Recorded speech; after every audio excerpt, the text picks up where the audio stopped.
Alhamdulillahi Rabbil Alamin.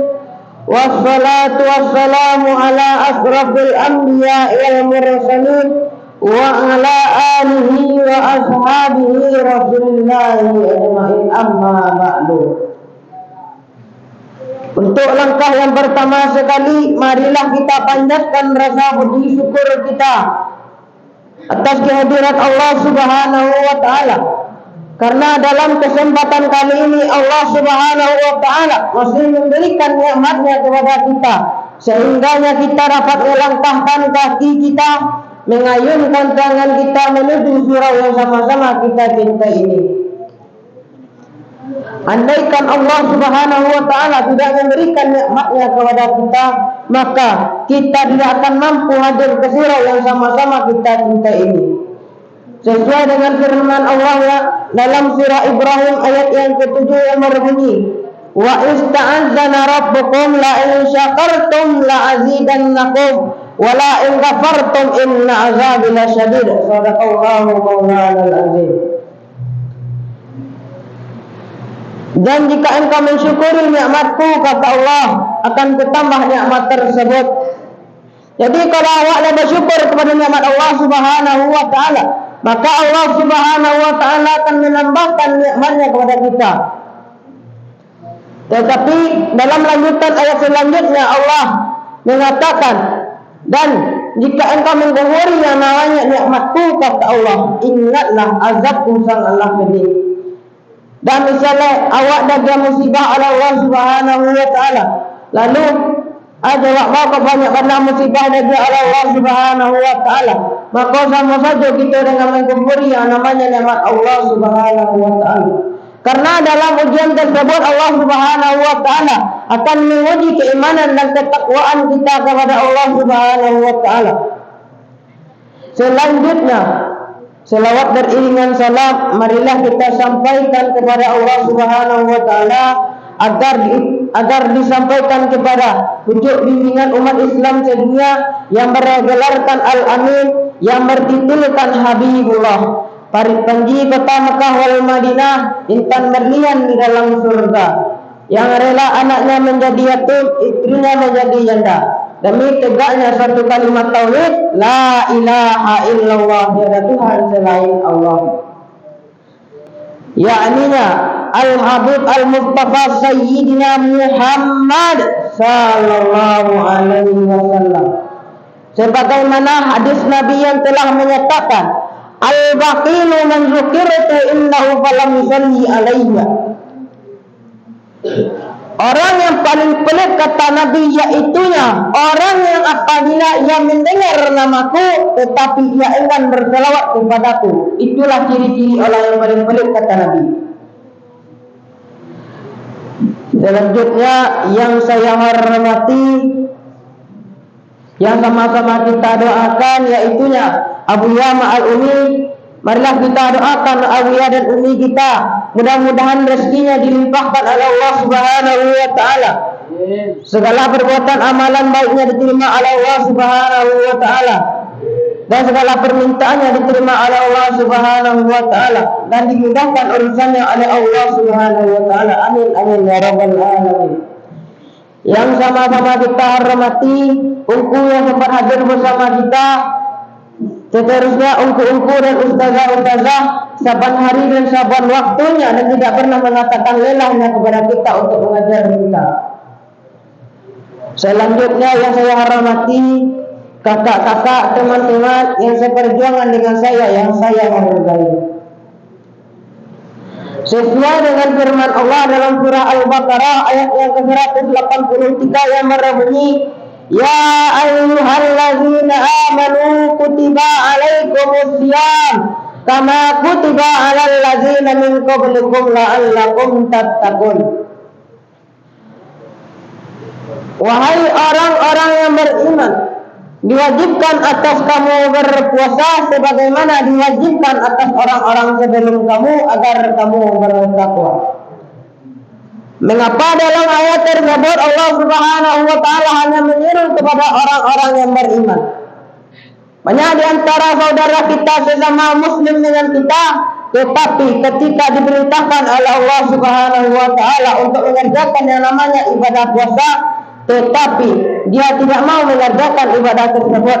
Sebab itulah Allah hanya memerintahkan kepada orang-orang yang beriman. Kalau beriman maka ini Islam. Tetapi kalau Islam ini alam tentu yang namanya beriman kepada Allah Subhanahu wa taala. Telah diwajibkan atas kamu berpuasa sebagaimana diwajibkan atas orang-orang sebelum kamu. Jadi orang-orang sebelum awal pun ada yang namanya ibadah puasa. Dari zaman Nabi Adam sampai Nabi Isa ada yang namanya ibadah puasa. Makanya ketika di zaman Nabi Muhammad sallallahu alaihi wasallam ibadah puasa dijadikan pada bulan Ramadan, yaitunya untuk apa dalam hadis Nabi, kalau bulan Rajab yaitunya bulan Allah Subhanahu wa taala. Kalau bulan Sya'ban yaitunya bulan bagiku kata Nabi Muhammad sallallahu alaihi wasallam, dan bulan Ramadan yaitunya bulan bagi umatku. Kalau bulan Rajab kalau kita buat amalan kata Nabi sallallahu alaihi wasallam, maka amalannya dilipat gandakan oleh Allah Subhanahu wa taala. Tetapi barang sebaliknya kalau kita buat yang namanya maksiat di dalam bulan Rajab, maka dosanya pun dilipat gandakan oleh Allah Subhanahu wa taala. Dan bulan Sya'ban, di bulan Sya'ban tersebut banyak amalan-amalan dilakukan oleh Nabi Muhammad sallallahu alaihi wasallam. Andaikan kita menjalankan sunnah-sunnah Nabi tersebut, maka kita insyaallah di surga bersama Nabi Muhammad sallallahu alaihi wasallam. Bulan Ramadan, yaitunya bulan bagi umatku. Kalau kita lihat di bulan Ramadan, yaitunya banyak kenangan yang diciptakan oleh umat-umat Nabi Muhammad sallallahu alaihi wasallam. Karena apa? Di bulan Ramadan yaitunya bulan di mana satu kali dalam setahun kita merasakan bersama dalam satu keluarga, merasakan yang namanya haus dan lapar. Jadi kenapa Allah Subhanahu wa taala memerintahkan kepada kita untuk melakukan yang namanya ibadah puasa, agar kita dapat merasakan bagaimana rasa yang dirasakan oleh orang miskin yang tidak bisa makan dan minum. Dalam satu kisah sebelum diciptakannya Nabi Adam alaihi salam, yang dahulunya ada makhluk Allah yang bernama nafsu. Yang nafsu tersebut yaitunya ditanya oleh Allah Subhanahu wa taala, "Wahai nafsu, man anta wa man ana?" Lalu apa dijawab oleh nafsu? Ana wa anta. Saya dan kamu. Ketika itu Allah langsung murka lalu diceburkan oleh Allah Subhanahu wa taala ke dalam neraka jahanam selama beribu-ribu tahun. Setelah direndam oleh Allah Subhanahu wa taala, lalu dikembalikan lagi kepada Allah Subhanahu wa taala. Lalu tanya lagi pertanyaan yang sama, dijawab lagi yang sama. Ketika sudah sampai yang ketiga kali, Allah memasukkannya lagi ke dalam neraka yang paling tidak lapar, yaitunya neraka. Ketika itu dia berdoa kepada Allah, "Ya Allah, tak tolak dan berzikir dari Allah. Tak tolak dan berzikir dari Allah. Lapar mana ya Allah?" Lalu ketika itu langsung diangkat oleh Allah Subhanahu wa taala. Ditanya kembali oleh Allah, "Man anta wa man ana?" "Ana Rabbi wa an."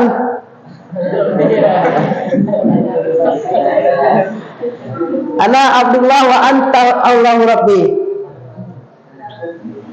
Ketika itu Allah ingin meletakkan nafsu tersebut ke atas dunia. Yang pertama Allah bertanya kepada sebuah gunung, "La tala'a mana nafsuka?" "Ya Allah, andaikan kau letakkan nafsu tersebut kepadaku, sungguh akan musnahlah bumi tersebut dengan amarahku." Lalu Allah bertanya kepada laut, "La talak dia yang namanya mana nafsuka?" "Ya Allah, andaikan engkau meletakkan nafsu kepadaku, maka akan terjadi tsunami di dunia ini." Kenapa? Nafsu tersebut itunya amarah yang tidak bisa dikendalikan. Walaupun sudah berkali-kali kita berdoa kepada Allah, maka nafsu tersebut tidak akan bisa dikendalikan. Tapi andaikan nafsu bisa dikalahkan oleh akal, maka derajat kita sama dengan malaikat. Tetapi barang sebaliknya, andaikan nafsu lebih rendah daripada akal, maka derajat kita lebih rendah daripada yang namanya binatang diciptakan oleh Allah Subhanahu wa taala. Baiklah, mungkin hanya itu yang dapat saya sampaikan. Kalau ada salah dan yang lainnya saya mohon maaf. Burung Ilya, burung cendrawasih, cukup sekian. Terima kasih. Dicerek di tepi banda kalau rabah kalau tegaan, ambo ketek dari waraja kalau salah kalau tunjuan. Assalamualaikum warahmatullahi wabarakatuh.